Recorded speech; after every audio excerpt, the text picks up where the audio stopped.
다시 한번 하나님은 너를 지키시는 자 너의 환난을 명쾌하시니 그가 너를 지키시리라. 너의 출입을 지키시리라. 눈을 들어 산을 보아라. 너의 도움 어디서 오나. 천지 지으신 너를 만드신 아멘 여호와께로다. 다시 한번 하나님은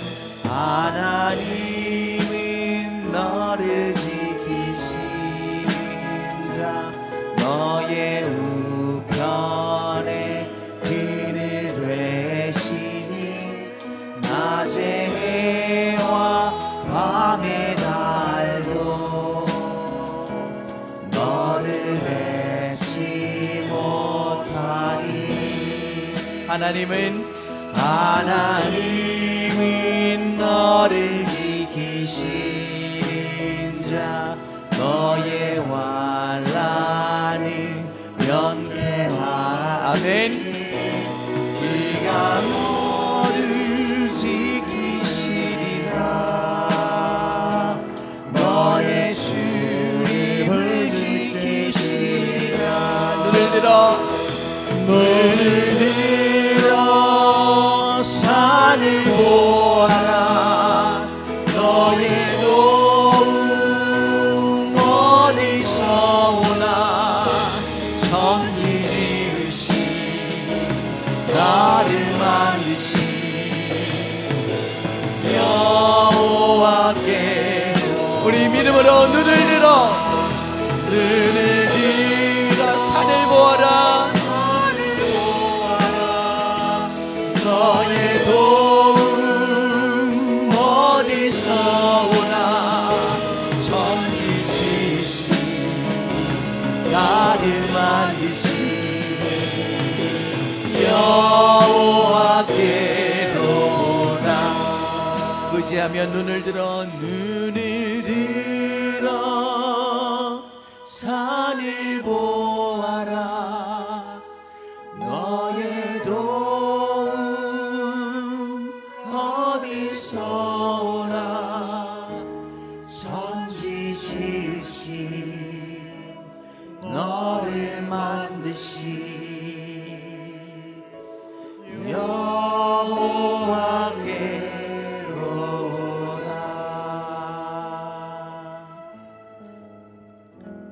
우리 지으신 이가 이 시간도 우리를 지키실 것을 신뢰하며 그 크신 이른 창조주 이름 앞에 영광과 감사 예배를 올려드립니다. 주님, 성령으로 이 시간 임하셔서 치료자 예수 그리스도로 말미암아 우리가 불안과 염려 떨쳐버리게 하시고 온전히 능력의 하나님을 더욱더 의지하며 예배하게 하여 주시옵소서. 이 시간 우리의 마음을 확정하고 주께 나아가 예배할 때 주의 영광 받아 주시옵소서. 모든 감사와 존귀를 주께 만드리며 예수님 이름으로 기도합니다. 아멘. 할렐루야. 우리가 더욱더 주를 의지합니다. 약한 가운데 강함 주시는 예수 그리스도 이름 앞에 영광과 감사를 올려드립니다. 할렐루야. 아멘.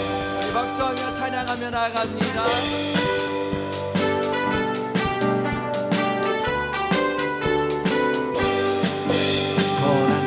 영혼 편히 쉴 것과 풍랑이 일어도 안전한 폭풍까지도 다스리시는 주의 영원한 파르지에 주의 영원하신 팔 함께 하사 항상 나를 붙드시니 어느 곳에 가는지 요동하지 않으니 주의 팔을 의지함이라.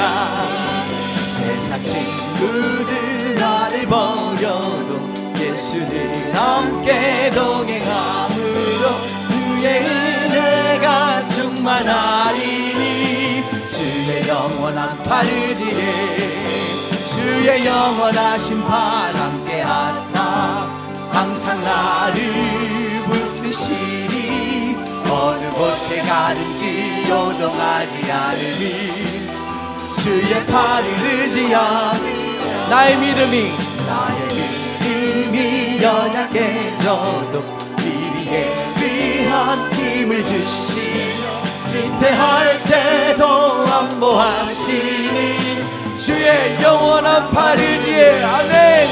주의 영원하신 팔 함께 하사 항상 나를 붙드시니 어느 곳에 가든지 요동하지 않으니 주의 팔을 의지하니 능치 못할 것 능치 못함은 내게 없으니 일생을 주께 맡기며 나의 모든 짐 대신 지신 주의 영원한 팔 의지에 주의 영원하신 팔 함께 하사 항상 나를 붙드시니 어느 곳에 가든지 요동하지 않음은 주의 팔을 의지하니 다시 한번 능치 못한 것 주께 없으니 나의 일생을 주께 나의 모든 짐 대신 지시는 주의 영원한 팔 의지에 주의 영원하신 팔 함께 하사 항상 나를 붙드시니 어느 곳에 가든지 요동하지 않으니 주의 팔을 의지하 구주 예수 의지함이 구주 예수 의지함 심히 기쁜 일세 허락하심 받았으니 의심하지 없도다 예수 믿는 것은 받은 증거 많도다 예수 귀한 예수 믿음 더욱 주소 구주 예수 의지하니 심히 기쁜 일세 주를 믿는 나의 마음을 아멘 예수 믿는 것은 받은 증거 많도다 예수 귀한 예수 믿음 더욱 주소서 그주 예수지 죄악 벗어버리네 안위 받고 영생함을 주께 모두 얻었네 아멘 예수 믿는 것은 받은 증거 많도다 예수 귀한 예수 믿음도 우리 마지막으로 그주 예수 의지하여 구원함을 얻었네 불뱀이로 인한 자 노뱀을 바라볼 때 나음을 얻음을 믿습니다 눈을 들어 주를 향하여 의지합니다 아멘 받은 증거 많도다 예수 귀한 예수 믿음 예수 믿는 것은 받은 증거 많도다 예수 우리 십자가를 더 바라보며 예수 믿는 것은 받은 증거 많도다 예수 귀한 예수 믿음도 우리 그 이름 앞에 영광 드립니다 할렐루야 예수 믿는 것은 받은 증거 많도다 아멘 귀한 예수 믿음 더욱 주소서 주 나의 반석 위에 내가 서리라. 그 위에 내가 주 나의 반석이시니 주 나의 반석이시니 그 위에 내가 서리라. 그 위에 내가 서리라. 이 몸에 소망 무엔가 우리 주 예수뿐일세. 우리 주 예수밖에는 일이 아주 없도다. 무섭게 바람 부는 날 물결이 높이 설렐 때 우리 주 크신 은혜의 소망의 낯을 주 나의 반석이시니 그 위에 내가 서리라. 그 위에 내가 서리라. 세상에 믿던 모든 것 아멘. 주의 언약 미사와 내 소망 거울 바라던 천국 올라가 하나님 전에 배울 때 구주의 이름이 어렵지 앞에 굳건한 반석이시니 그 위에 내가 서리라. 우리 자리에서 일어나셔서 굳건한 반석이시니 그 위에 내가 서리라. 그 위에 내가 더 믿음으로 굳건한 반석이시니 그 위에 내가 서리라. 우리 마지막으로 굳건한 반석이시니 그 위에 내가 서리라. 그 위에 내가 서리라.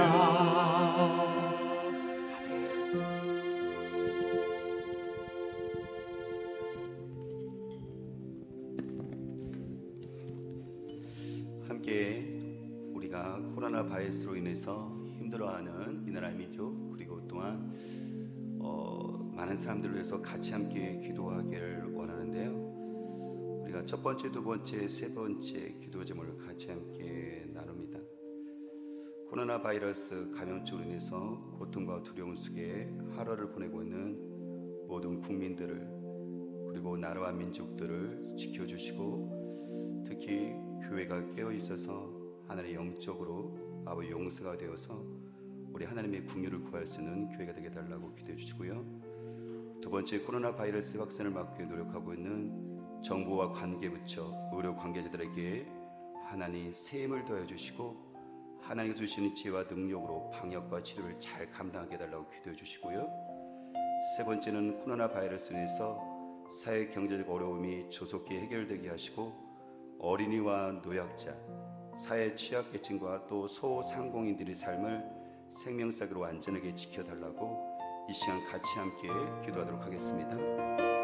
살아계신 우리 하나님, 반석이 되신 하나님, 산성이 되신 하나님, 이 시간도 하나님의 긍휼을 구하며 아버지여 한국교회와 그리고 우리 교회와 같이 함께 주님의 은혜와 긍휼을 구합니다. 코로나 바이러스로 인하여 고통과 두려움 속에서 하루를 보내고 있는 모든 국민들을 지켜주시옵소서. 이 민족뿐만 아니라 아버지 전 세계가 아버지여 두려움과 공포 가운데 있습니다. 하나님, 특히 교회들이 하나가 되어서 기도로 아버지 이 상황을 잘 이겨나갈 수 있도록 깨어서 기도할 수 있는 영적 용사들로 하나님께서 한국교회와 아버지 세계 있는 교회들을 세워주시기를 원합니다. 코로나 바이러스의 확산을 막기 위해서 노력하고 있는 자들이 있습니다. 정부와 관계부처와 의료 관계자들에게 세임을 도와여 주시옵소서. 하나님께서 주시는 지혜와 능력으로 방역과 치료를 잘 감당할 수 있도록 도와주시옵소서. 코로나 바이러스로 인해서 사회 경제적인 어려움이 조속히 해결되기를 원합니다. 특히 어린아이들과 그리고 노약자들의 그 사회계층들 아버지 소상공인들의 그 삶을 생명상으로 안전하게 지켜주시기를 원합니다. 피난처가 되시는 하나님, 우리 하나님의 그 선한 능력의 손을 펼치셔서 아버지 이 땅 가운데 아버지 온 민족과 아버지 사람들 가운데 하나님의 아버지의 그 생명의 역사가 아버지의 생명의 빛이 아버지의 부활의 빛이 비춰지기를 원합니다. 하나님 아버지, 그렇습니다. 우리 하나님은 국민하시고 국민을 베푸시는 의심이시며 능력의 하나님이시오니 하나님 아버지 이 바이러스가 종세버지사 속에 종식되어지며 우리가 다시 한번 하나님께 아버지 우리가 하나님께 나아갈 수 있는 우리 하나님의 은혜를 주께서 베푸시기를 원합니다. 아버지여, 특히 아버지 하나님 아버지 이것을 통하여서 아버지여 우리 모두가 아버지 우리들 자신을 돌아보게 하시고 아버지 우리들의 진정으로 소중한 것이 무엇인지 다시 한번 아버지 일상생활의 감사와 그리고 아버지 하나님 또한 하나님 아버지 또한 우리가 믿음의 가족들과 우리 아버지 육체의 가족들을 다시 한번 소중히 여길 수 있게 될 수 있도록 하나님 도와주시옵소서. 우리 주님께 감사드립니다. 살아계신 하나님, 우리 민족뿐만 아니라 모든 세계가 하나님은 죽음의 어둠과 공포 가운데 지내고 있습니다. 우리 하나님의 생명의 빛을 비추셔서 하나님의 어둠을 잘 이길 수 있도록 도와주옵소서. 하나님은 살아계시고 우리 하나님은 돕는 자시오니 하나님, 우리가 두려움을 넘어 하나님을 바라봅니다. 생명의 빛이 되신 주여, 우리의 신령과 자녀들과 인민족과 열방 가운데 하나님의 선한 능력의 손이 펼쳐 주옵소서. 그렇게 하시를 주님을 기대하며 예수 그리스도 이름으로 기도드립니다. 아멘. 같이 함께 앞에 있는 사도신경으로 내가 믿는 신앙을 같이 함께 고백합니다. 전능하사 천지를 만드신 하나님 아버지를 내가 믿사오며 그 외아들 우리 주 예수 그리스도를 믿사오니 이는 성령으로 잉태하사 동정녀 마리아에게 나시고 본디오 빌라도에게 고난을 받으사 십자가에 못 박혀 죽으시고 장사한 지 사흘 만에 죽은 자 가운데서 다시 살아나시며 하늘에 오르사 전능하신 하나님의 우편에 앉아 계시다가 저로서 산자와 죽은 자를 심판으로 오시리라. 성령을 믿사오며 거룩한 공예와 성도와 서로 교통하는 것과 죄를 사여 주시는 것과 몸이 다해 사는 것과 영원히 사는 것을 믿사옵나이다. 아멘.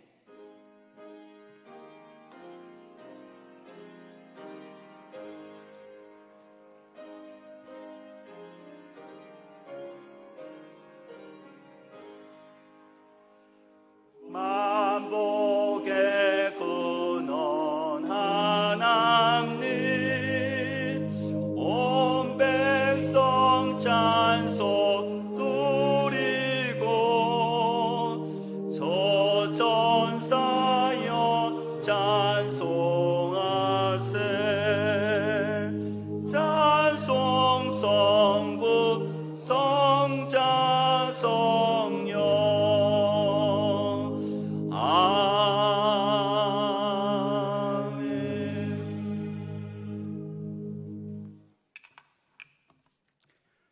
예수께서 나와 말씀하여 이르시되 하늘과 땅의 모든 권세를 내게 주셨으니 그러므로 너희는 가서 모든 민족을 제자로 삼아 아버지와 아들과 성령의 이름으로 세례를 베풀고 내가 너희에게 분부한 모든 것을 가르쳐 지키게 하라. 볼지어다 너가 세상 끝날까지 너희와 항상 함께 있으리라 하시니라. 아멘. 만군의 여호와시여 우주 만물을 창조하신 거룩하신 아버지 하나님, 지난 한 주간 동안도 저희들이 살아가면서 한순간도 하나님의 도움 없이는 저희들이 살아갈 수 없는 너무나도 미약한 존재임을 깨달았습니다. 여호와 아버지 하나님, 바라고나 없는 것은 온 민족과 온 세계가 아버지 하나님이여 이 코로나로 인하여서 여러 가지로 고통을 받고 있으며 힘들어하고 있습니다. 그럼에도 불구하고 저희 믿음의 백성들이 소망을 끊지 아니하고 매일매일 기도하며 이러한 어려운 상황들이 끝나기를 외치고 있습니다. 온 세상을 구원하시는 아버지 하나님, 다시 한번 간절히 기도합니다. 풍랑을 잠재우시고 홍해 바다를 가르치시며 아버지 하나님이여 죽은 자도 살리시는 주님의 능력 앞에 기도하오니 이때도 속히 지나가리라 저희가 외칩니다. 아버지 하나님, 그 소망을 가지면서 바라고나 없는 것은 이 세상을 향하여 외치고 있는 주의 복음이 아버지 하나님이여 끊어지지 않도록 도와주시고, 아버지 하나님이여 교회의 닫혀진 예배의 모든 상황들이 다시 회복되기를 간절히 바랐고 원합니다. 두렵고 떨리는 것은 이러한 것들로 인해서 우리의 믿음의 백성들이 나약해지며 혹시라도 아버지 하나님의 예배의 모든 환경들이 아버지 하나님이여 다시 한번 내려지기를 소원하지 아니하며 다시 회복되기를 간절히 바랐고 원하오니 주여 불쌍히 여기어서 아버지 하나님, 제단이 회복되며 찬양이 회복되며 기도가 회복되는 날이 속히 오게 하여 주시옵소서. 아버지 하나님이여 저 이단들이 설치지 않게 도와주시고 저희 사이비들로 인하여서 아버지 하나님이여 이 민족 가운데 더 이상 젊은이들이 아버지 하나님이여 저 세력들에 환해서 희생되지 않도록 간절히 기도하오니 주의 우리의 믿음의 백성들이 더욱더 젊은이들과 이 땅을 위해서 기도하고 깨울 수 있도록 저희들이 정신 차리게 하여 주시옵소서. 아버지 하나님의 또한 바라고 남는 것은 지금도 불철주야 수고하고 있는 저 방역당국과 또한 의료진들을 기억하여 주셔서 저희들이 지치지 아니하도록 도와주시고, 저희들 또한 이번 기회를 통해서 이대하신 아버지 하나님께서 생생히 살아계심을 깨닫게 하여 주시옵소서. 아버지 하나님의 북녘 땅을 위해서 기도합니다. 모든 정보가 차단돼서 정확한 상황을 저희들은 알지 못하지만 그럼에도 불구하고 우리가 느끼고 있는 것은 저 북녘 땅에도 코로나의 고통이 있는 줄 압니다. 아버지 하나님, 저 땅도 치유하여 주시고 저 땅도 주님의 백성들이 오며 속히 아버지 하나님의 소망의 땅이 되기를 간절히 바라옵니다. 아버지 하나님이여, 이 시간 말씀을 들고 다니엘 서신 목사님께서 기도하니 성령의 기름 부으심이 넘치가여 주시옵소서. 선포되는 말씀으로 인해서 저희가 살아나게 도와주시고 이 힘들고 어려운 시기이지만은 다시 한번 저희들이 극복할 수 있는 귀한 시간이 되게 도와주시옵소서. 어둠의 영은 틈타지 아니하게 도와주시고 오직 성령님 역사하셔서 이 시대에 분별할 수 있는 말씀, 이 시대를 아버지 하나님여 이겨낼 수 있는 그러한 말씀이 아버지 하나님 선포되게 도와주시옵소서. 이 모든 시간을 주님께 맡겼고 살아계신 예수님의 이름으로 기도드리옵나이다. 아멘.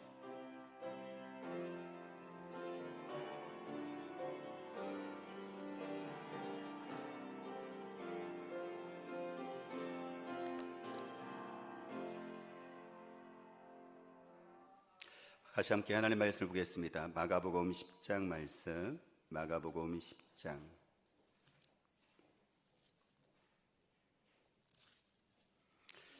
마가복음 10장 17절에서 31절까지, 마가복음 10장 17절에서 31절까지 저와 여러분들이 하나님의 말씀을 천천히 같이 읽어나갈 때 성령 하나님께서 우리 마음을 열어주시고 또 하나님의 말씀이 또한 들려질 수 있는 성령님의 역사가 있기를 원합니다.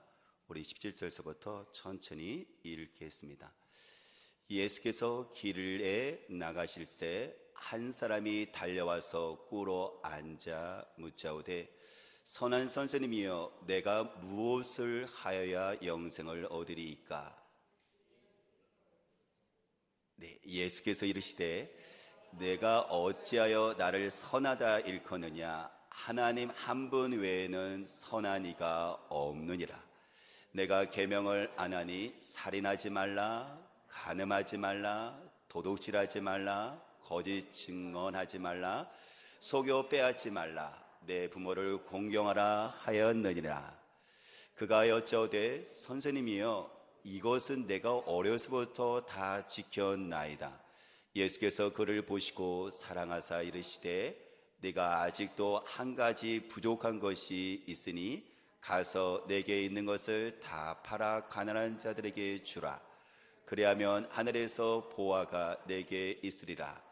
그리고 와서 나를 따르라 하시니 그 사람은 재물이 많은 고로 이 말씀으로 인하여 슬픈 기색을 띠고 근심하며 가니라. 예수께서 둘러보시고 제자들에게 이르시되 재물이 있는 자는 하나님 나라에 들어가기가 심히 어렵도다 하시니 제자들이 그 말씀에 놀라는지라. 예수께서 다시 대답하여 이르시되 얘들아 하나님 나라에 들어가기가 얼마나 어려운지 낙타가 바늘 귀로 나아가는 것이 부자가 하나님 나라에 들어가는 것보다 쉬우니라 하시니 제자들이 매우 놀라 서로 말하되 그런즉 누가 구원을 얻을 수 있는가 하니 예수께서 그들을 보시며 이르시되 사람으로는 할 수 없으되 하나님으로는 그렇지 아니하니 하나님으로서는 다 하실 수 있느니라. 베드로가 여짜와 이르되 보소서 우리가 모든 것을 버리고 주를 따랐나이다. 예수께서 이르시되 내가 진실로 너에게 이르노니 나와 복음을 위하여 집이나 형제나 자매나 어머니나 아버지나 자식이나 전토를 벌인 자는 현세에 있어 집과 형제와 자매와 어머니와 자식과 전토를 100배나 받되 박해를 겸하여 받고 내세의 영생을 받지 못할 자가 없느니라. 그러나 먼저 된 자로서 나중되고 나중된 자로서 먼저 된 자가 많으니라. 아멘. 코로나19로 인해서 많은 사람들이 힘든 과정 가운데 있잖아요. 특히 오늘 아침에 보니까는 우리나라 같은 경우는 75명이 사망을 했더라고요. 그 사망한 사람들의 그 얘기를 들어보면 그 가슴과 그 아픈 그 가운데 한 부부가 대구에 있는 한 부부가 계셨어요. 근데 그분은 아내는 77세였고 그 아내는 77세였고 남편이 79세였었는데 77세 되신 아내가 코로나19에 확진을 판정을 받은 거죠. 그런데 그럼에도 불구하고 남편도 확진을 받는 바람에 이 아내가 그 병원을서 사람들이 대구에서 너무 많았으니까요. 그래서 제대로 치료를 받지 못한 것 속에서 그만 사망을 하게 되어진 거예요. 근데 문제는 뭐냐면 그러면 이게 사망을 했으면 가족들이 가서 마지막 그 장례를 치료해야 되는데 그러질 못하는 거죠. 왜냐하면 남편도 확진 판정을 받으니까는 집에서만 있어야 되는 거예요. 그래서 그 아내 그 55년 동안 함께 있었던 그 아내의 그 마지막 가는 그 길에 가족이 하지 못했고 특히 남편이 함께 하지 못하면서 집에서만 그냥 바라보면서 울고 있는 그것이 뉴스에 나오더라고요. 코로나가 55년 동안 함께 있었던 그 부부의 여러분들 그 마지막도 막아버렸어요. 근데 우리는 코로나를 사실 두려워하는 것이 아니라 코로나로 인해서 우리에게 닥쳐오는 죽음, 이게 우리에게 두려운 거잖아요. 근데 그것이 우리나라뿐만 아니라 모든 전 세계가 사람들이 지금 죽어가는 사람들이 점점 늘어나고 있어서 우리는 그것 때문에 지금 두려워하고 있는 거죠. 오늘 성경에서도 보면 이 구원, 죽음에 대한 죽음에서 우리가 어떻게 우리가 구원받을 수 있을까? 우리가 어떻게 하면 우리가 영원토록 살 수가 있을까? 어떻게 하면 천국에 들어갈 수 있을까에 대한 고민을 갖고 있었던 한 사람의 질문이 있습니다. 사실 우리는 코로나로 인해서 우리가 다시 한번 돌아봐야 될 것은 뭐냐면 여러 가지가 있지만 그 중에 한 가지가 뭐냐면 우리가 영생에 대한 부분을 다시 돌아볼 필요가 있어요.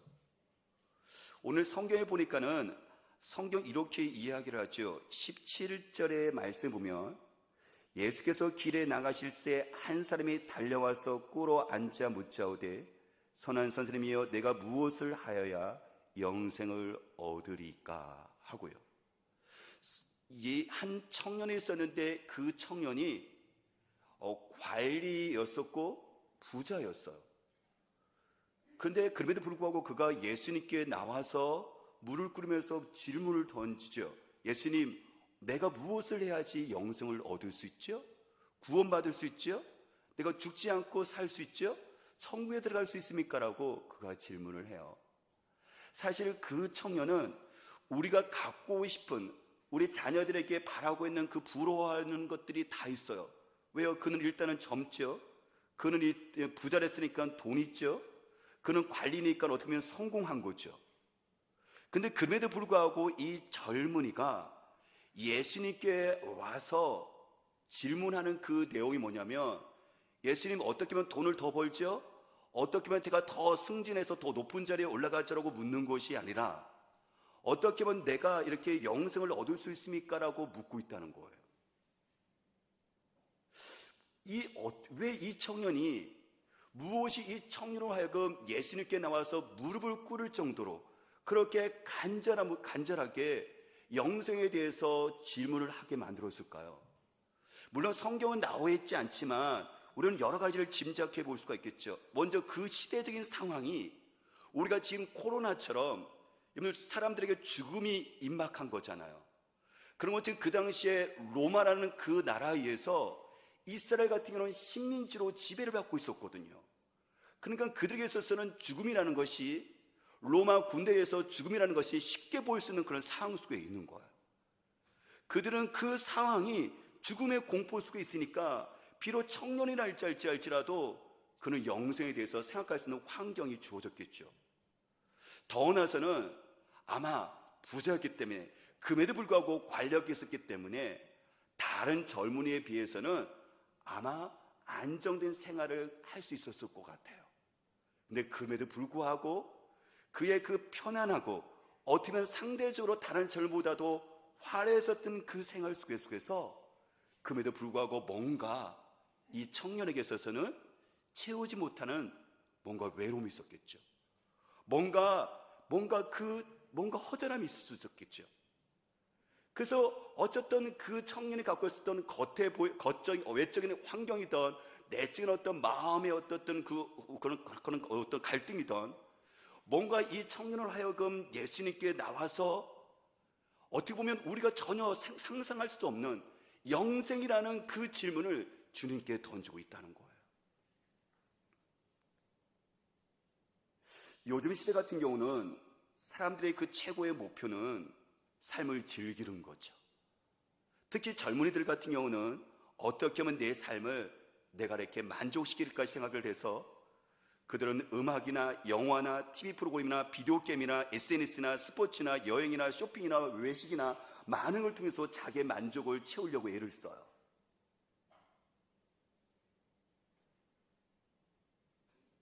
근데 문제는 뭐냐면, 그럼에도 불구하고 우리는 경쟁사에 있다 보니까 이 경쟁사 속에서 엄청난 우리가 스트레스가 받게 되죠. 그러면 이 스트레스 받는 것을 가지고 우리가 이것을 해결해야 되잖아요. 그러면 우리가 가는 것이 술로 가게 되어지고, 게임에 가게 되고, 도박에 가게 되어지고, 마약에 되어지고, 그리고 또한 성적인 바로 섹스로 가게 되어지죠.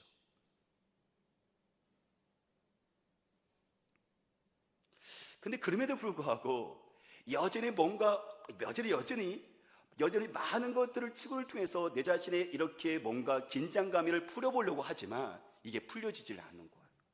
여전히 불안하고 여전히 조바심에 쫓기고 있는 이 절박감이 어떻게 보면 우리 젊은이나 우리로 하여금 예수님께로 나갈 수 있는 기회가 될 수도 있어요. 그래서 여기서 보면 18절에 이 젊은이가 나와서 있잖아요. 내가 영생을 얻으려면 무엇을 해야 되죠? 하고요. 그때 이렇게 묻습니다. 선한 선생님, 영생을 얻으려면 내가 무엇을 해야 됩니까? 라고 물어서 썼을 때 예수님께서는 그것에 대해서 답을 18절을 대답을 하시는데 이렇게 대답을 하세요. 18절, 예수께서 이르시되 네가 어찌하여 나를 선하다 일컫느냐? 하나님 한 분 외에는 선한 이가 없다 하고요. 아니, 예수님께서는 지금 대답을 해주셔야 되잖아요. 어떻게 하면 영생을 얻을 수 있죠? 라고 했으면 영생 얻는 것은 이렇게 하면 영생 얻을 수라고 대답을 해주면 되는데, 예수님께서는 그 청년의 그 질문에 대해서 마치 꼬투리를 잡는 것처럼 뭐라고 했냐면, 어찌 나를 선하다 하느냐? 선한 사람은 하나님 한 분밖에 없다라고 대답을 하세요. 사실 예수님은 선한 분이거든요. 하나님이시니까. 그런데 지금 이 청년에게 있어서 질문하는 것에 대해서, 이 질문에 대해서 이 청년이 선하다는 것은, 이 청년들이 생각하는 것은 뭐냐면, 인간은 선할 수가 있는데 그 선한 것은 율법을, 계명을 지키면 내가 선할 수가 있고 그것을 말하면 내가 영생을 얻을 수 있다는 이 젊은이의 생각이 있거든요, 지금요. 그러니까 예수님께서는 이 선하다는 개념을 바꿔줄 필요가 있어요. 그래서 예수님께서는 자신이 하나님의 아들에 불구하고 이 청년에 맞게 이것을 이야기를 해줘야 되니까는, 예수님도 어쨌든 지금 이 청년은 예수님을 하나님의 아들로, 그리스도를 믿지 않고 있지 않아요.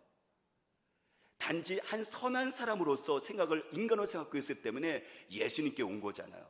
그러니까 예수님은 선함에도 불구하고 그 청년에 맞는, 수준에 맞는 대답을 하시는데, 어찌 나를 선하다느냐? 나도 네가 보기에 인간과 똑같다.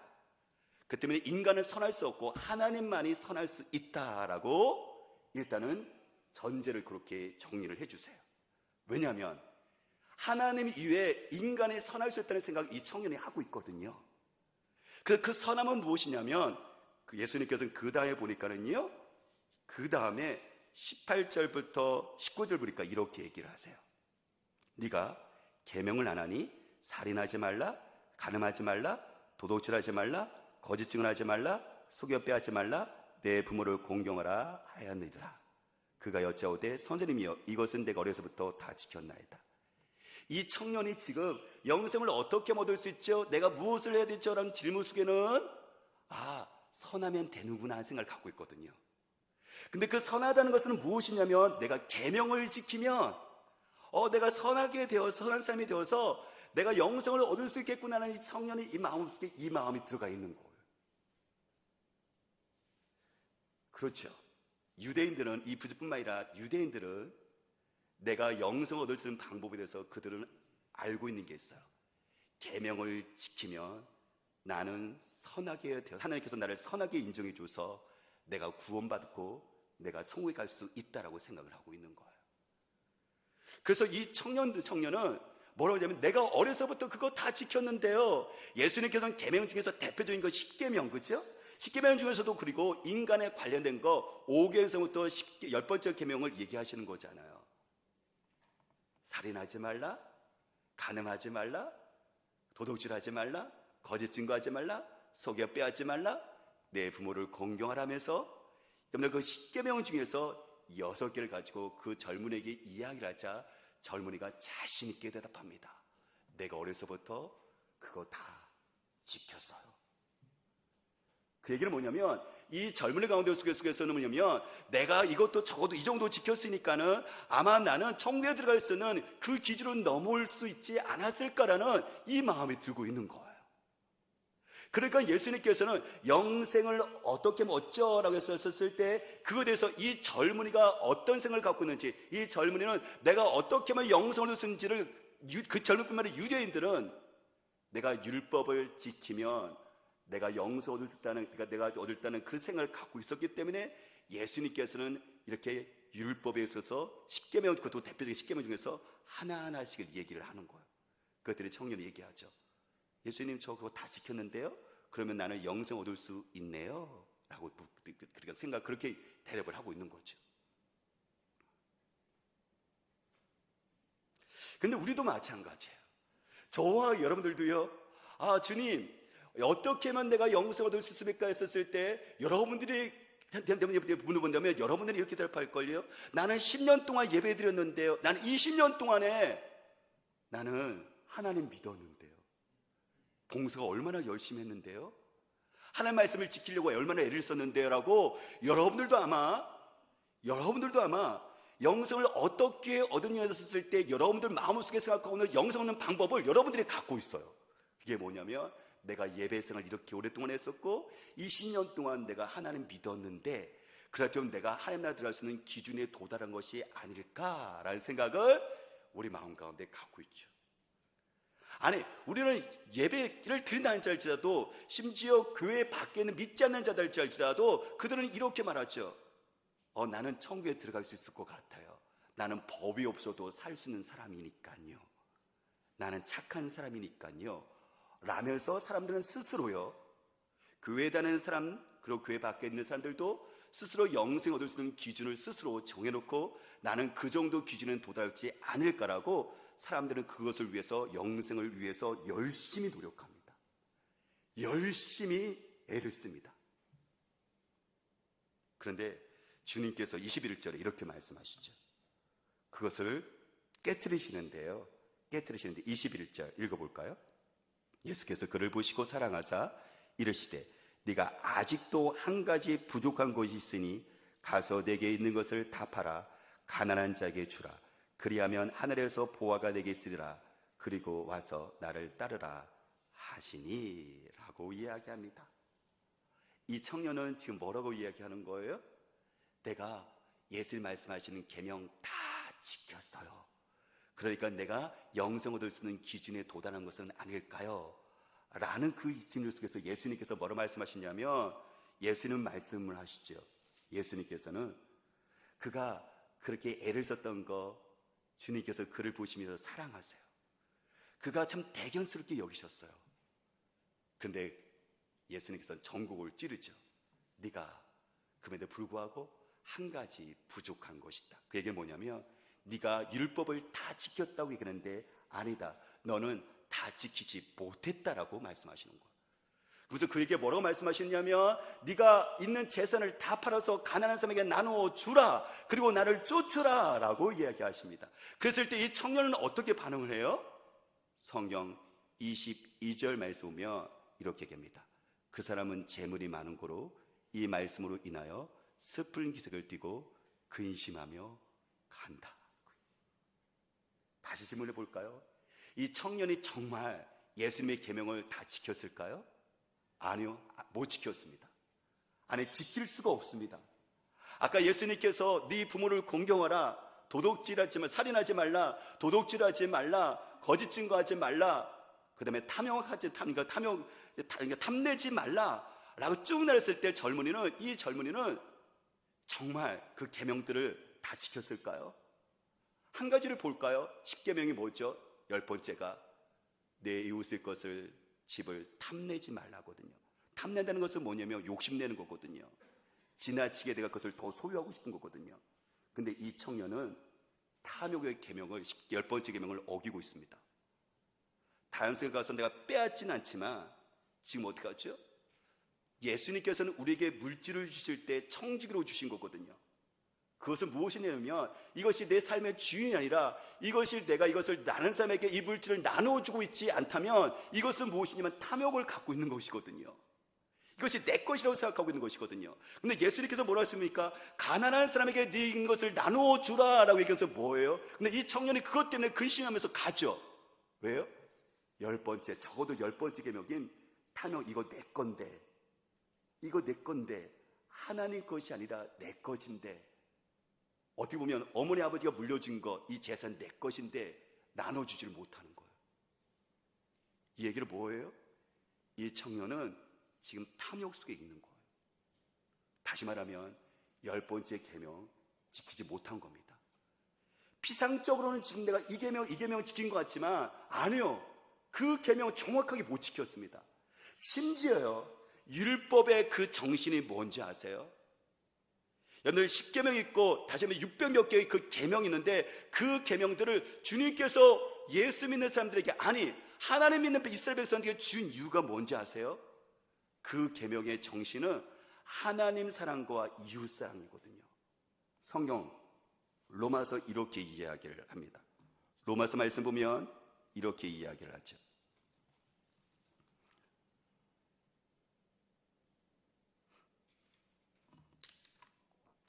로마서 13장 8절과 9절 말씀 보면 로마서 13장 9절과 10절 13장 9절과 10절 보면 성경 이렇게 말합니다. 간음하지 말라, 살인하지 말라, 도둑질하지 말라, 탐내지 말라 한 것과 그 외에 다른 계명이 있을지라도 내 이웃과 내 자신과 같이 사랑하라 하시는 그 말씀 가운데 다 들어니라 하고요. 여기 보세요. 똑같이 계명 얘기하죠, 그렇죠? 똑같이 얘기해요, 그렇죠? 간음, 살인, 도둑, 탐내지 말라. 아니, 그거 말고도 다른 계명들이 많이 있는데, 근데 그것들은 지금 다 어디에 있는 거라고요? 내 자신을, 내 이웃을 내 자신과 같이 사랑하라 하는 그 말씀 가운데 이 계명들이 다 들어가 있는 거예요. 그래서 성경은 뭐라고 얘기하냐면 10절 말씀 보니까 사랑은 율법의 완성이다 라고 합니다. 예수님께서 내 이웃을 예수님께서 여러분들 많은 계명 주셨던 것을 보면 그 계명을 주신 이유가 뭐냐면은 이웃을 사랑하기 위해서 그 계명을 준 거거든요. 근데 이 청년이 계명을 지켰대요. 그러면 그 계명을 지켰다고 얘기했는데 그건 피상적으로 지킨 거지 진정으로 마음으로 지키지 않았어요. 왜냐하면 정말 계명을 지켰다면 그 계명에 흐르는 정신이 뭐예요? 그 계명을 왜 준 거예요? 내 몸처럼 이웃을 사랑하라고 그 계명을 준 거거든요. 근데 가난한 자가 있어도 그 청년은 돌보지 않습니다. 심지어 그 당시가 어떤 거예요? 로마라는 가혹한 그 군대에서 여러분들 기본적인 인권뿐만 아니라 생존까지 위협하고 있는 자기의 동족들의 여러분들 그 생존의 문제, 즉 그 생존의 문제도 이 관리는 그리고 이 부자, 이 청년은 돌보지 않고 있잖아요. 정말 그렇다면 이 청년이 계명을 지킨 겁니까? 아니요. 이 청년은 지금 계명을 피상적으로 지켰다고 이야기를 하고 있지만 그 계명을 정말 지킨다면 그는요 가난한 자에게 그 재산을 나눠주고 있어야 됩니다. 정말 계명을 지키는 자라며 그 계명 속에 흐르는 하나님의 그 마음을 알고 있는 자라며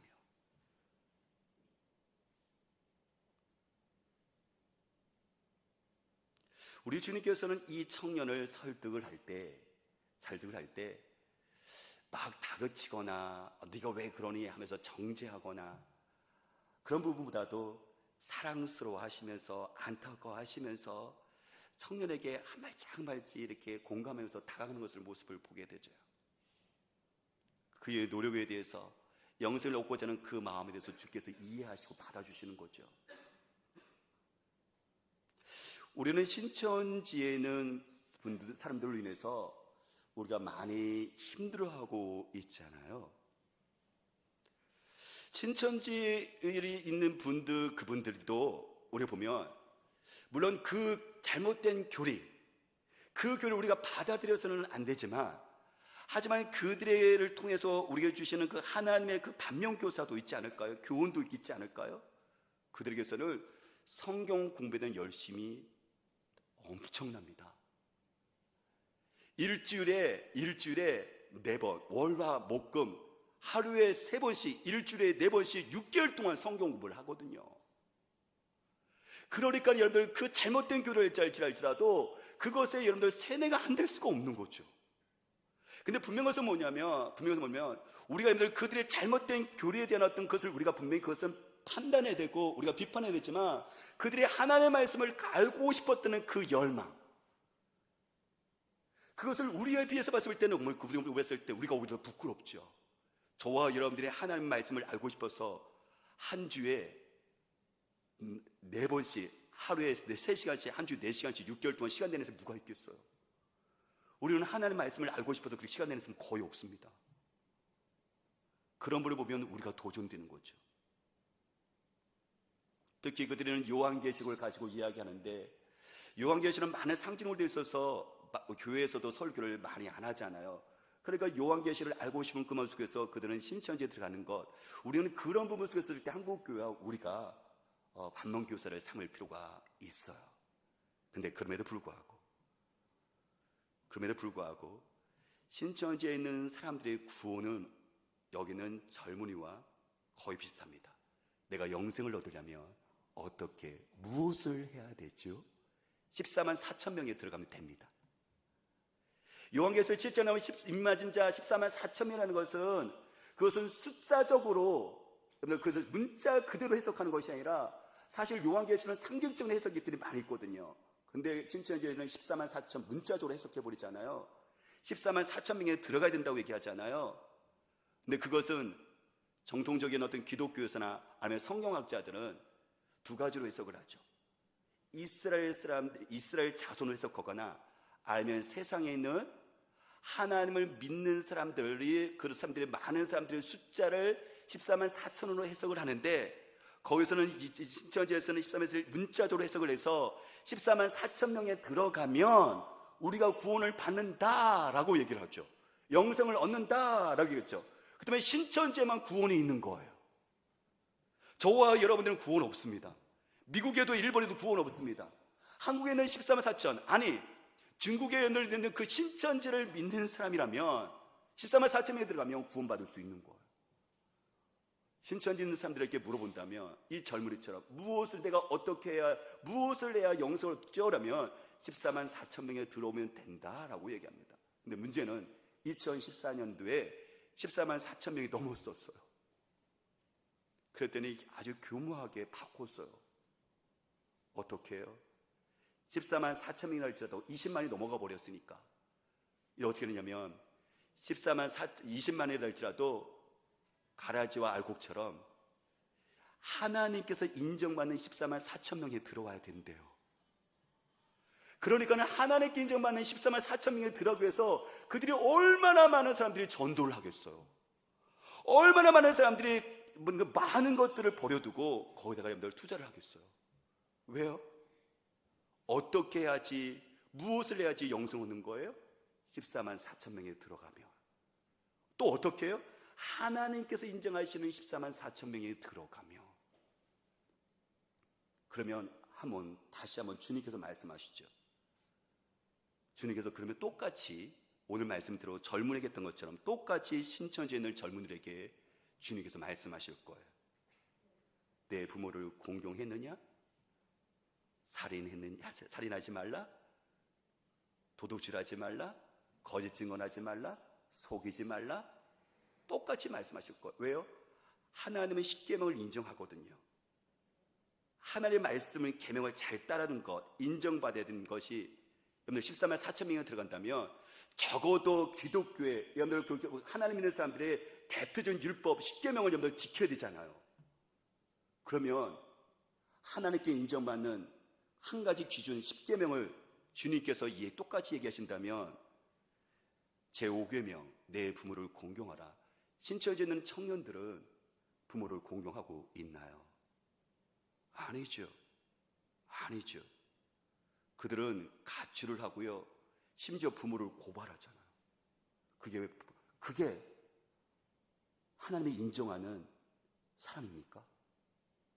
계명을 어기고 있는데요. 그러면 제9계명 내 이웃에 대하여 거짓 증언하지 말라고 했을 때 신천지 같은 경우는 전도하기 위해서 모략 교리를 정당화시키잖아요. 모략이라는 건 뭐예요? 하나님을 위한 것이라면 거짓말해도 된다는 거잖아요. 여러분들 10계명이 뭐라고 했어요? 내 이웃에 대하여 거짓 증거하지 말라고 했잖아요. 거짓말하지 말라고 했잖아요. 그런데 그 전도하기 위해서 모략교라는 것을 세워서 사람들에게 거짓말하잖아요. 설문지 조사한다고 오늘 교수님이 오늘까지 내야 되는데 교수님이 이런 설문지를 교수님이 내준 이 과제를 위해서는 이 설문지를 오늘까지 내야 되는데 길 가는 사람들에게, 젊은 사람들에게 설문지를 밀면서 거기서 전화번호와 이름과 나이와 그리고 종교를 포교 대상을 위해서 그것을 정보를 수집하잖아요. 그게 옳은 방법입니까? 아니요.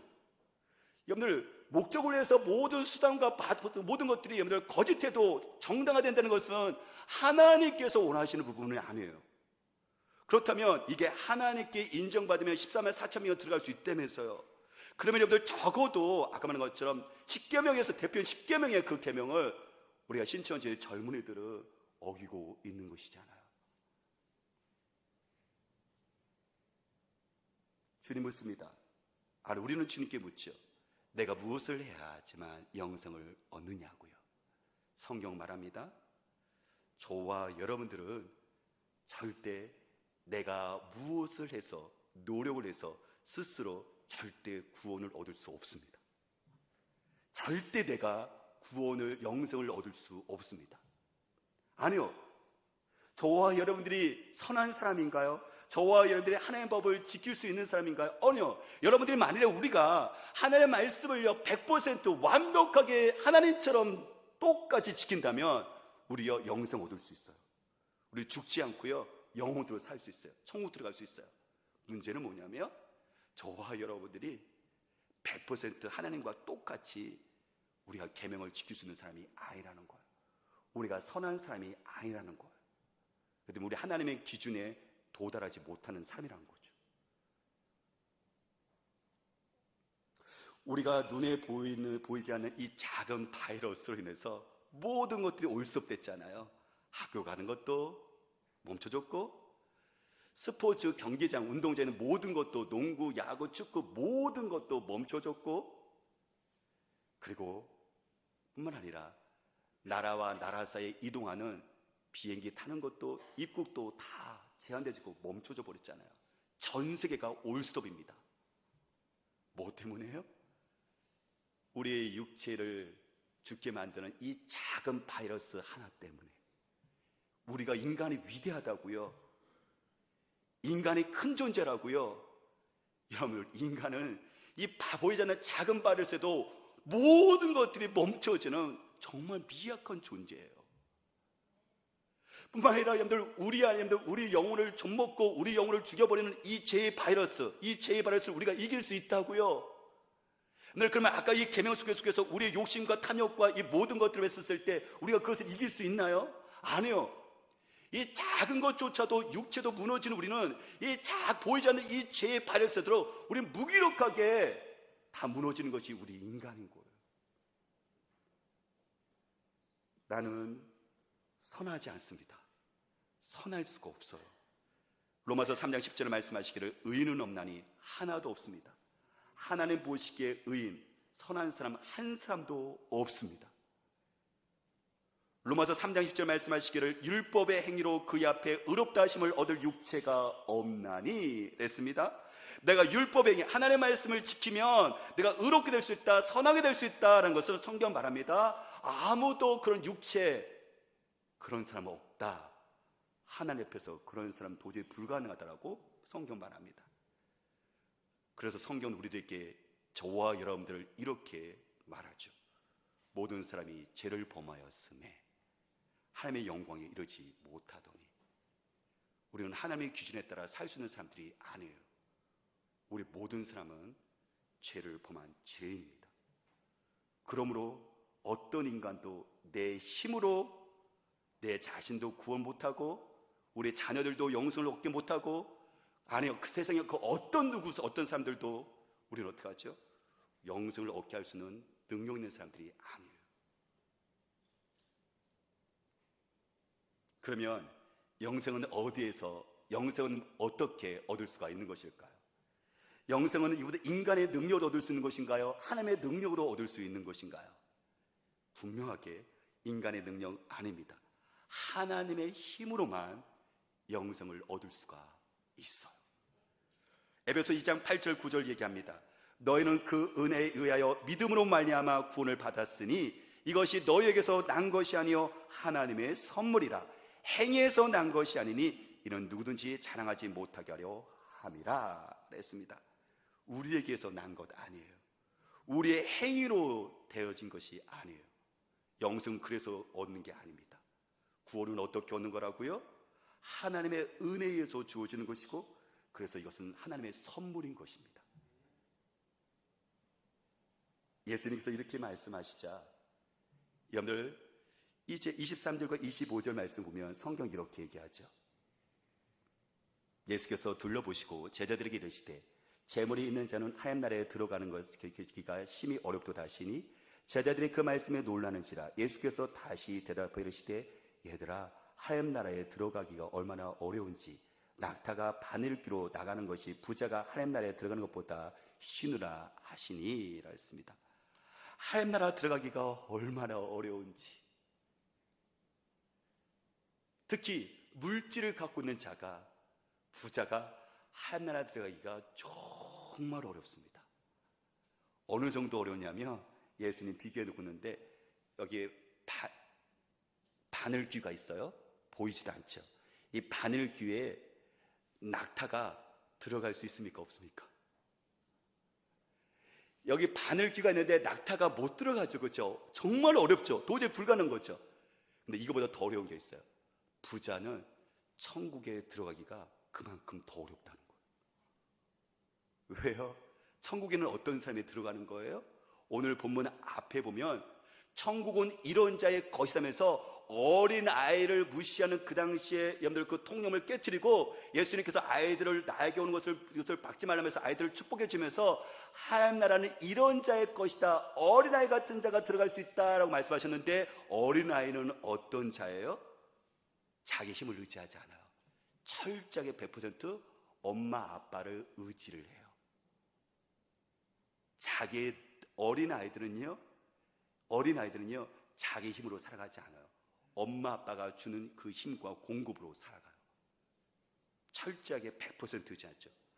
하나님 나라에 들어가는 사람들은 자기의 힘으로 사는 것이 사는 사람이 아니라 100% 하나님을 의지하는 사람, 어린아이처럼 그 사람에게 주어지는 것이 영생 구원 하나님 나라거든요. 근데 이 젊은이는 자기에게 영생을 이렇게 얻을 수 있다고 갖고 있었죠. 선하면 된다, 계명을 지키면 되지, 나 어렸을 때 이렇게 지켰으니까는 기준이 어느 정도 도달했을 거야 라고 생각했는데 예수님 말씀하시죠. 그에게 계명을 가지고 깨트리시면서 아니다, 너는 계명을 지키는 사람이 아니다, 선하지 않다, 너는 죄인이다, 스스로 네가 구원을 얻을 수 있는 능력이 인간에게는 없다라고 말씀해 주셨잖아요. 그죠?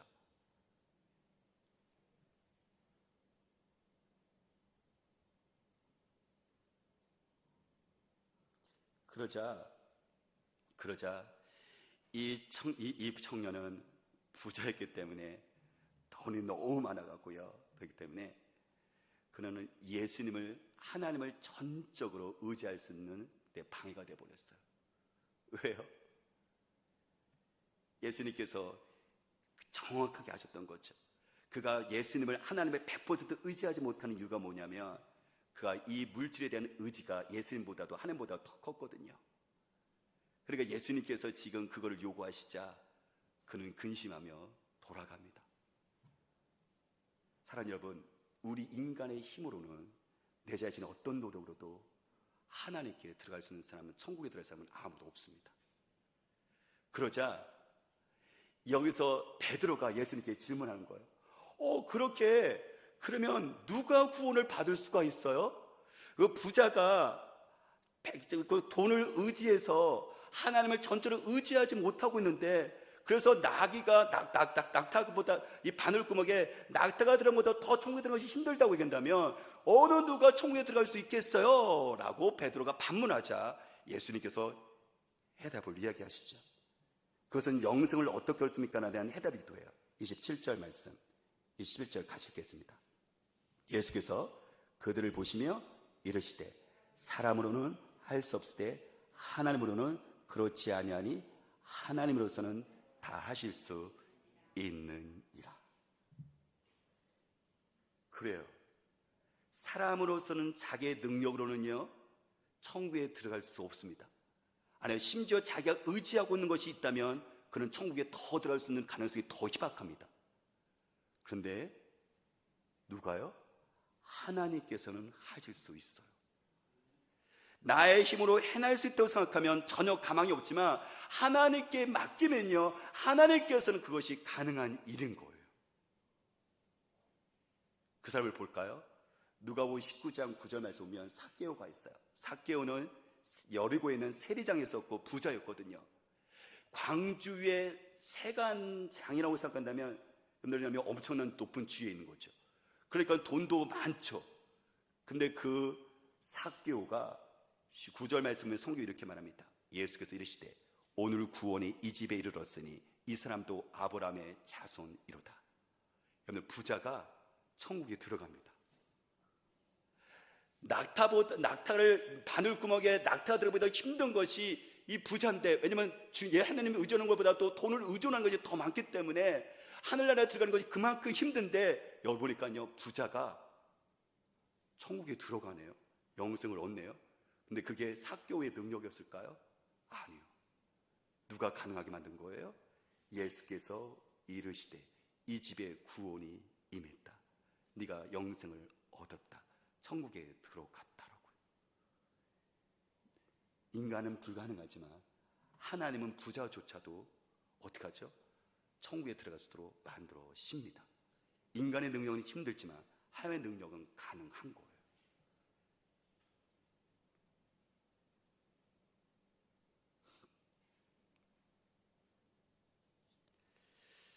제가 지난번에 여러분들과 같이 함께 나섰었던 한 분이 계셨었는데, 준송이의 아빠라고 있었죠, 그렇죠? 제가 성민하고 같이 함께 수영을 가고 있는데, 그 준송이의 아빠가 이제 와서 뭐지 이야기를 같이 나눴던 것이었죠. 왜냐하면 준송이 아빠가 이제 여러 가지 이제 성민이가 이제 자기를 갖고 있으니까는 이제 서로 위로를 나누기 위해서 저에게 먼저 말을 이렇게 했었거든요. 그래서 제가 이제 준송이 아빠 보고 그러면 식사를 같이 했으면 좋겠어요라고 제가 이야기를 했어요. 왜냐하면 준송이 아빠를 전도를 하고 싶었거든요. 근데 주일날 식사하기로 했었는데 코로나 요 사태가 벌어졌잖아요. 그래서 제가 양해를 구하면서 다음에 했으면 좋겠어요 라고 문자를 보냈어요. 그랬더니 준송이 아빠한테 2주 전인가 답장이 왔어요. 이렇게 왔습니다. 성민 아버님, 저는 늦게 메시지를 받았습니다. 오늘 월말이라 오후 늦게 업무를 마치고 아버님께서 메시지 보내주신 시간에 목포에 막 도착한 시간이었습니다. 이번이 아니라도 코로나19 때문에 직장에서도 회식이나 사적 모임을 극도로 자제하고 있습니다. 국가적인 고난의 시간에 정부를 믿고 이 힘든 시간을 우리 국민 모두 함께 이겨내고 편안한 시간에 뵐 수 있기를 기도합니다. 준성이는 계약이 3월 9일로 늦어져서 월요일과 화요일에 휴가를 내고 준성이와 함께 시간을 보냅니다. 사랑하는 성민이와 행복한 일요일을 되시고 가정 내 신의 축복이 함께 하시기를 기원드립니다.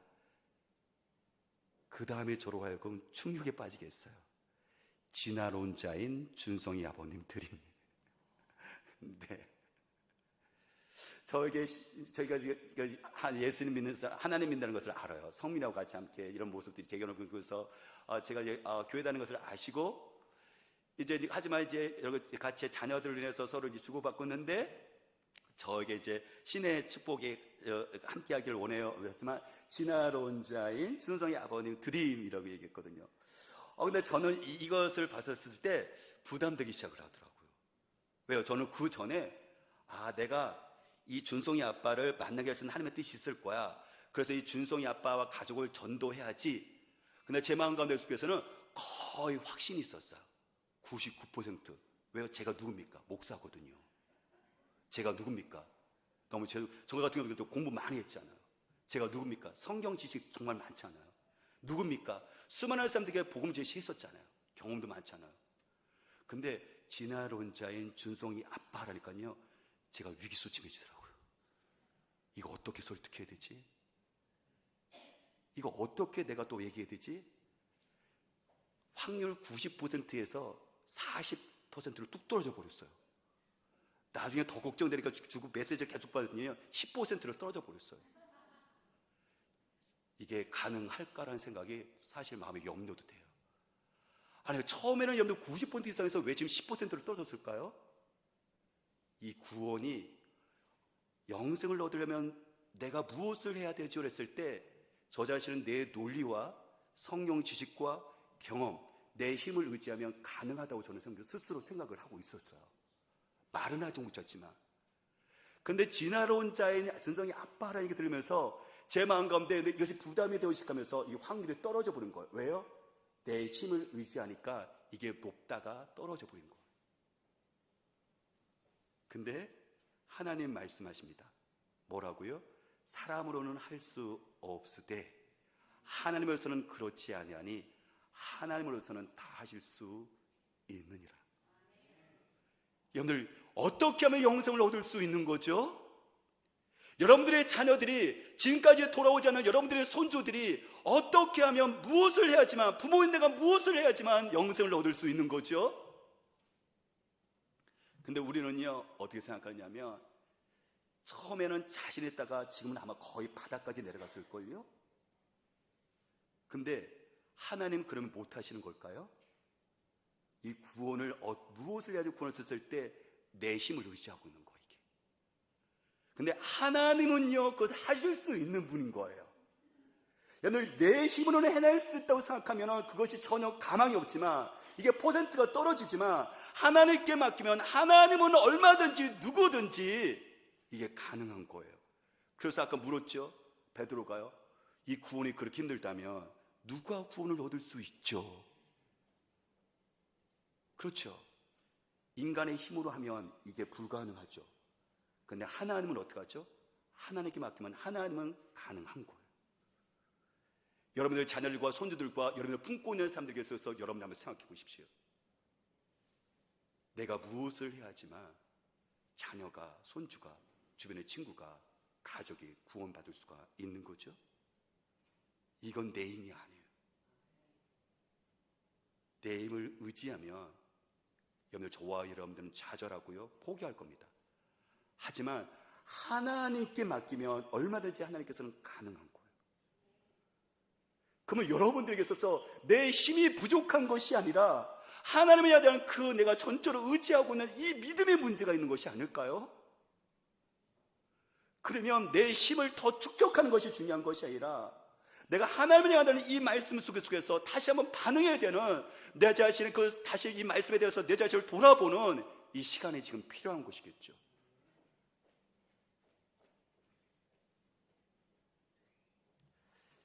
베드로가 28절에 묻죠. 베드로가 이렇게 얘기합니다. 28절에 베드로가 여짜와 이르되 보소서, 우리가 모든 것을 버리고 주를 따랐나이다. 베드로는 이제 주님, 저 청년은 재물 때문에 예수님 못 따라가고 있는데 우리는 예수님께 모든 거 다 버렸잖아요. 그러니까는 우리는, 이 얘기는 뭐예요? 우리는 천국에 들어갈 수 있는 사람이겠네요 라고 자기들이 갖고 있는 구원에 대해서 확인하고 싶은 거예요. 그것들은 예수님께서 29절 30절 이야기하죠. 29절 30절 읽어볼까요? 예수께서 이르시되 내가 진실로 너에게 이르노니 나와 복음을 위하여 집이나 형제나 자매나 어머니나 아버지나 자식이나 전토를 벌인 자는 현세에 있어 집과 형제와 자매와 어머니와 자식과 전토를 100배나 받되 박해를 겸하여 받고 내세의 영생을 받지 못할 자가 없다라고 합니다. 베드로야, 네가 나에게 전적으로 의지했니? 그래서 네가 모든 것들을 버려두고 나를 따랐니? 그러면 주님께서 세 가지를 약속하죠. 보장을 하시죠. 그 첫 번째가 뭐예요? 현재도 네가 예수와 보면서 네가 모든 것들을 희생했다면 그것이 희생으로, 손해로 멈춰지는 것이 아니라, 손해 절대 보지 않는다. 나와 복음과 하나님 나라를 위해서 네가 모든 것을 버렸다면 버려진 것이 아니다, 손해본 것이 아니다. 현재의 삶에서 내가 그걸 100배나, 네가 집 손해봤니? 그러면 그거에 100배. 네가 이거 손해봤니? 그거 100배. 몇 배를 주님께서 현재 그것을 보상하시겠다고 말씀하십니다. 물질의 복뿐만 아니라 이게 영적인 복도 주께서 보상하시겠다고 말씀하시면서, 하지만 기억하렴. 두 번째 약속이 뭐냐면, 그럼에도 불구하고 네가 고난을 함께 받는다. 고난 절대 없는 거 아니다. 고난도 함께 있단다. 그리고 세 번째 뭐예요? 내세 죽어서 네가 영생을 얻을 수 있다라고 베드로에게 확인시켜주고 있는 거예요. 저와 여러분들이 그 예수님께 드려지고 있는 그 어떤 것이 있습니까? 절대 손해보는 게 아니에요. 특히 내가 주님을 위해서 내가 우리 주님께 온전하게 신뢰함으로 말미암아 내 자신이 지금 뭔가 손해보는 것이 있다면 우리 주님께서 그것을 희생이라고 얘기하지 않습니다. 주님께서 뭐라고 말씀하세요? 네가 내세의 영생이 보장됐고 현세에 있어더라도 물질과 그리고 영적인 복 속에서 내가 너에게 약속한다 말씀을 하세요. 하지만 고난도 있다라고 동시에 말씀하시죠. 그러면서 31절에 베드로에게 마지막 한 말씀 더 하시죠. 31절 읽겠습니다. 그러나 먼저 된 자로서 나중되고 나중된 자로서 먼저 될 자가 많다. 베드로야, 교만하지 마라. 네가 저 청년같이 함께 나는 모든 것을 버려둬서 예수님께 따라가서 예수님이 약속한 것처럼 내세에 영생 받았고 현세에서도 내가 하나님께 복을 받는다고 하나님께서 나에게 이렇게 말씀하셨는데, 베드로야, 절대로 네가 그것 때문에 교만하면 안 된다. 왜냐하면 너도 나중될 수 있다 이렇게 하시는 거예요. 네가 지금 첫째 된 사람이니? 근데 네가 교만하면, 이것 때문에 하나님 내가 예수와 복음을 위해서 모든 것을 버렸습니다, 이렇게 희생했습니다라고 네가 그렇게 그것을 해서 네가 자기 자랑을 하고 네가 교만해 가지고 다른 사람들 정죄하고 네가 하나님 주신 복을 또 너만의 독차지해야 되는 것처럼 네가 높은 자리를 탐내기 시작을 하면 너도 어떤 거는 거예요? 끝으로 갈 수 있다 얘기하는 거예요. 나중될 수 있다고 얘기하는 거예요. 실질적으로 이 사건이 그 다음에 벌어지죠. 베드로가요, 길 가면서 제자들과 싸우잖아요. 높은 자리 차지하기 위해서요. 먼저 된 자들이, 저와 여러분들이 내가 10년 믿었고 20년 믿었고 내가 목회자로서 장로로서 권사로서 하나님께서 저와 여러분에게 단속을 주신 여러 가지 은혜들이 있습니까? 근데 기억하십시오. 우리가 그것을 듣고 자랑하고 교만하면 우리는 나중으로 갈 수 있어요. 사랑하는 저와 여러분들은 다시 한번 저와 여러분들이 스스로 교만하지 말고 만족하지 말고 겸손하게 주님을 따르기를 원합니다. 주님 묻습니다. 저와 여러분들은 영생을 얻으려면 무엇을 해야 될까요? 사람의 힘으로 가능한 것이 아니라 하나님의 힘으로만이 가능합니다. 기도하겠습니다.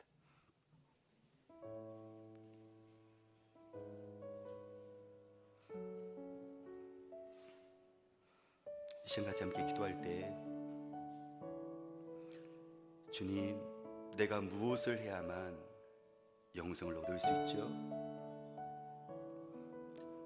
내가 10년, 20년 동안 교회 생활을 했는데 하나님, 우리 자녀들은 무엇을 해야만 영생을 얻을 수 있죠? 왜냐하면 모든 인간들은 죽음이라는 피할 수 없는 이 최고의 최대의 적을 반드시 해결을 해야 됩니다. 코로나19가 두려운 것이 아니라 그것으로 말미암아 내 자신과 사랑하는 가족들이 도저히 볼 수 없다는 마지막 이 죽음이 우리로 하여금 무섭게 만드는 거잖아요. 두렵게 하는 거잖아요. 주님 말씀하십니다. 구원 얻는 것은 정말 어렵다. 영생을 얻는 것은 정말 힘들다. 천국에 들어갈 수 있는 것은 부자기 때문에 들어가는 것과 가난하기 때문에 들어가는 것, 이런 것 절대 아니다. 정말 어렵다. 그런데 내 힘으로 해낼 수도 생각하면 전혀 가망이 없지만 구원과 영생과 천국의 문제를 하나님께 맡기면 얼마든지 주님의 능력으로 가능하다라고 말씀하십니다. 이 시간도 이 가족의 구원과 또 내가 아는 사람들의 그 구원과 영생을 놓고 주님께 같이 함께 은혜를 구하는 시간을 갖습니다. 기도합니다. 살아계신 주님, 오늘 주님께서 하나님 이 민족뿐만 아니라 세계가 코로나19로 인해서 죽음의 두려움 가운데 있습니다. 세계의 대재앙이라고 이야기합니다. 세계 아버지 바이러스로 인해서 수많은 사람들이 모든 것들이 스톱이 되어졌고 모든 것이 제한되어졌고 하나님 모든 것이 멈춰버렸습니다. 주님, 오늘 주님께서 이 시대를 향해서 우리가 놓치고 있는 이 영생의 문제, 구원의 문제를 다시 한번 돌아보게 하시고 우리 가족과 이웃들의 아버지 그 구원과 영생을 다시 한번 생각해보고 기도할 수 있는 시간 주셔서 감사를 드립니다. 주님, 이제 우리가 이 코로나19에서 우리가 예수님께 아버지 영생의 문제를, 죽음의 문제를 가지고 주님께 나오게 하시고 주님, 이 부분을 다시 한번 우리가 잊어버렸던 이 구원과 영생의 문제를 다시 한번 주님께 진지하게 물을 수 있는 시간이 되어지기를 원합니다. 주님, 내 힘으로는 할 수 없지만 하나님은 다 하실 수 있는 분이오니 주님, 내 힘으로는 불가능한 것을 생각한 것지만 하나님께 맡기면 주님은 가능한 일이오니 우리 아들과 딸, 며느리와 그리고 사위와 아버지와 어머니와 그리고 아버지, 우리 주변의 동료들과 친구들을 맡겨드립니다. 주님, 우리를 불쌍히 여기시고 성령의 능력으로 우리를 믿게 할 수 있도록 도와주옵소서. 주님 감사합니다.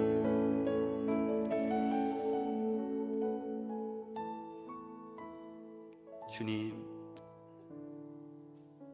오늘 젊은이처럼 우리가 현재 이 코로나의 상황 속에서 다시 한번 예수님 앞에 나와 우리도 묻습니다. 영생을 얻으려면, 이 죽음을 이기려면 내가 무엇을 해야 됩니까? 주님 묻습니다.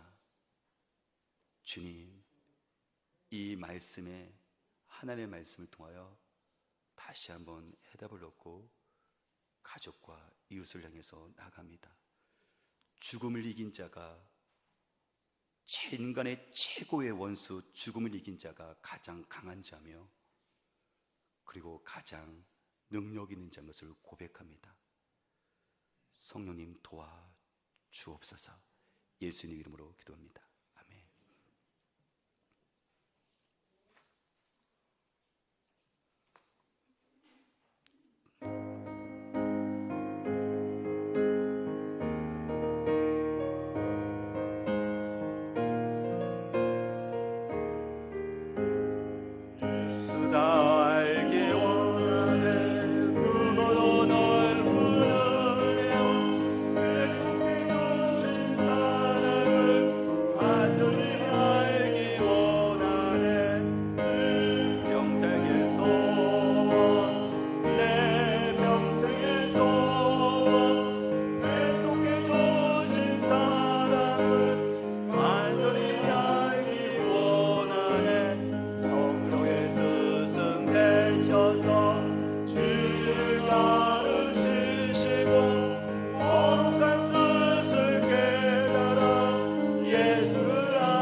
몇 가지 광고를 드릴게요. 우리가 지금 예배를 주일 오전만 지금 드리고 있고, 또한 참석하시는 못하는 분들은 온라인으로 예배를 드리고 있는데요. 돌아오는 금요일까지 저희들이 현재 모임대로 그대로 갈게요. 주일 오전 예배 외에는 저희들이 잠시 중단하도록 하겠습니다.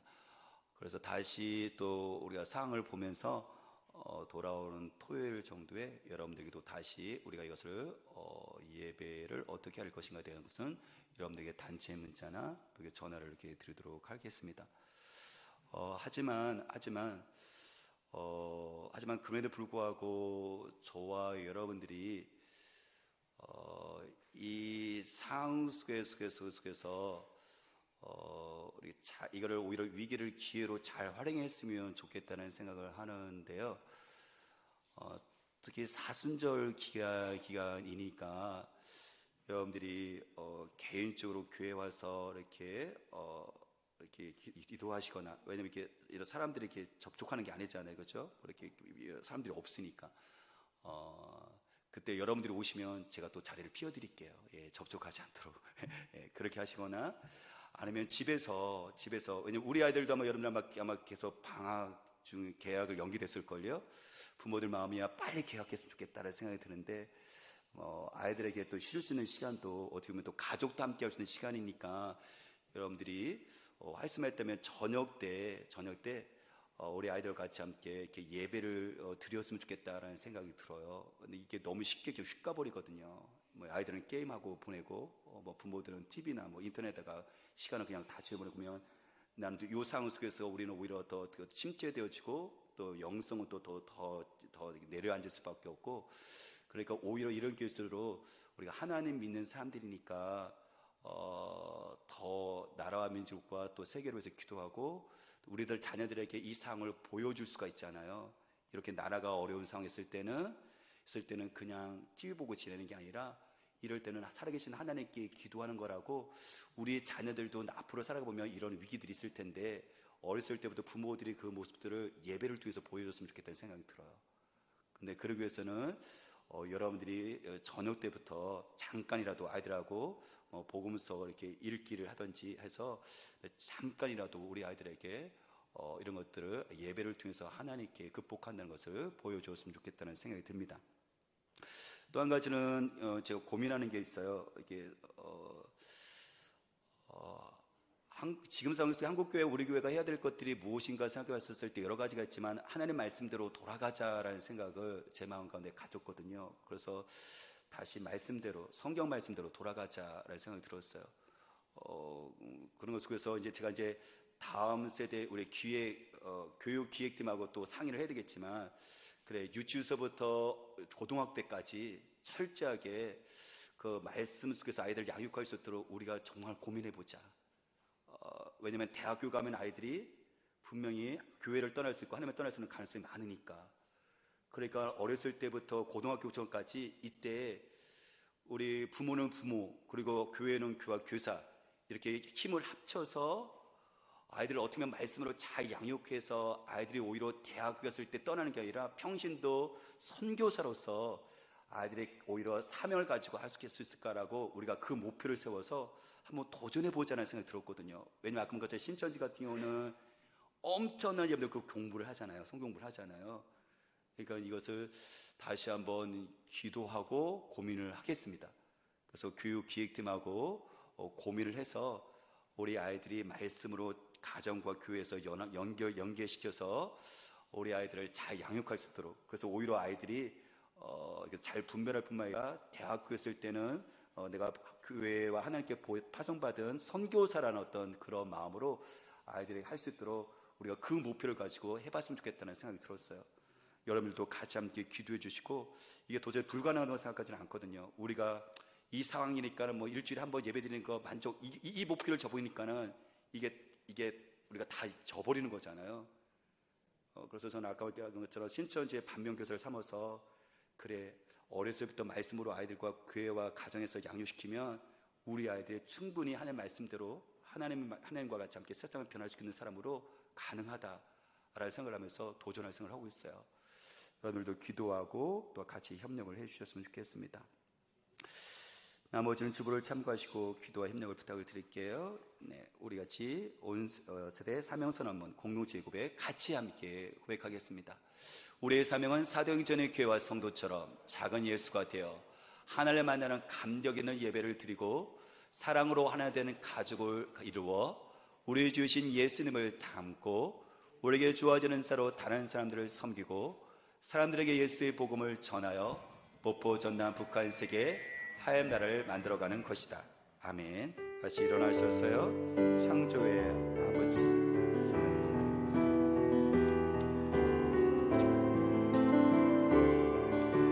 창조의 아버지, 창조의 아버지, 그 섭리 보이사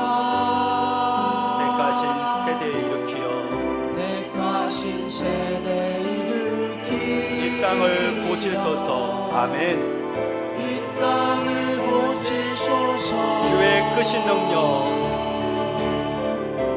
주의 크신 능력 만물이 사모하니 생리 사모하니 성령의 기름 부어주사 성령의 기름 부어주 이 시간 임하소서. 이 시간 임하소서. 주 영광 여기 임하사 주 영광 여기 임하사 열방향의 그 빛 비추소서. 주의 얼굴 구할 때 주의 양길 머무 열방의 통치자, 열방의 통치자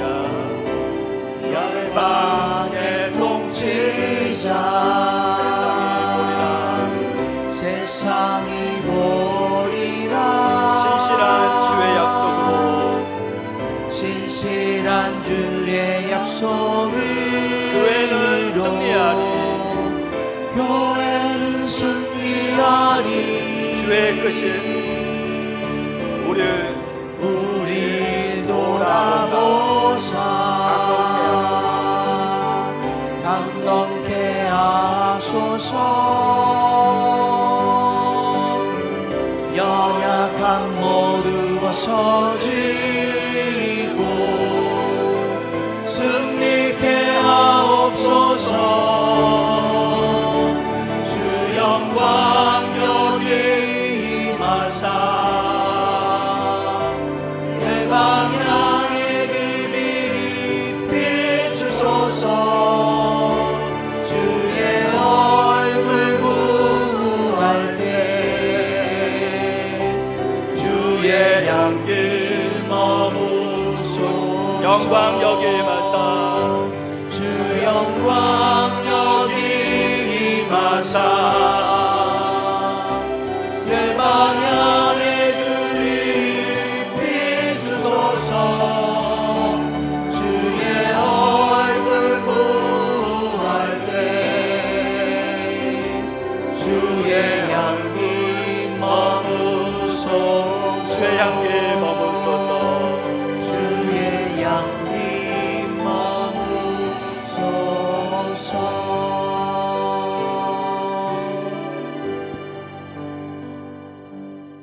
주님, 우리는 알았습니다. 말씀을 통해서 거울로 비치듯 우리들이 자신이 어떤 사람인지를 알았습니다. 우리가 얼마나 연약하고 무기력하고 무능력인지를 알았습니다. 스스로 교만해서 우월하고 하나는 내가 모든 것을 할 수 있다고 생각했던 그 교만함이 작은 보이지 않는 바이러스로서 무기롭게 무너지고 있는 하나님, 우리를 자신과 가정과 그리고 학교와 온 세상을 바라보며 주님, 하나님의 은혜 없이는 살 수 없는 연약한 존재임을 알았습니다. 주님, 오히려 그 무기력함이 우리의 실패가 그것으로 그쳐지는 것이 아니라 강하신 우리의 하나님, 생명이 되신 우리 주님께로 달려가는 시간 되게 하시니 감사드립니다. 위기가 기회가 되게 해 주십시오. 가족을 다시 생각하고 일상의 감사를 생각하며 더나아서 내 자신의 힘으로 하나님과 민족과 열방과 주의 복음에서 살 수 없는 존재인 것을 알게 하셔서 순간순간마다 하나님의 선한 손길에 맡기게 해 주십시오. 주님, 말씀하셨습니다. 예수와 복음과 하나님나라와 다음 세대를 위하여 모든 것을 버리는 자는 그것이 손해가 아니라 희생이 아니라 주께서 약속하셨고 보상하신다고 말씀하셨습니다. 주님, 이제 온 세대를 기억하시고 하나님의 교회를 기억하시며 성도들을 기억하여 주시옵소서. 이 시간에 주님, 다시 한번 주님을 위해서 나가는 살아가는 성도들에게 약속한 성령을 부으시고 하나님의 은혜를 부어 주시옵소서. 두려움을 이길 수 있는 하나님의 평강과 능력이 임하여 주시옵소서. 눌려지는 것이 아니라 하나님에 맡겨지는 것이 아니라 그리고 멈춰지는 것이 아니라 우리의 영혼은, 우리의 마음은 주님께로 더 가까이 나갈 수 있도록 주여 우리를 붙잡아 주옵소서. 이번 기회가 우리 자녀들과 같이 함께 하나님을 더 철저하게 완벽하게 연주할 수 있는 시간 되게 주옵소서.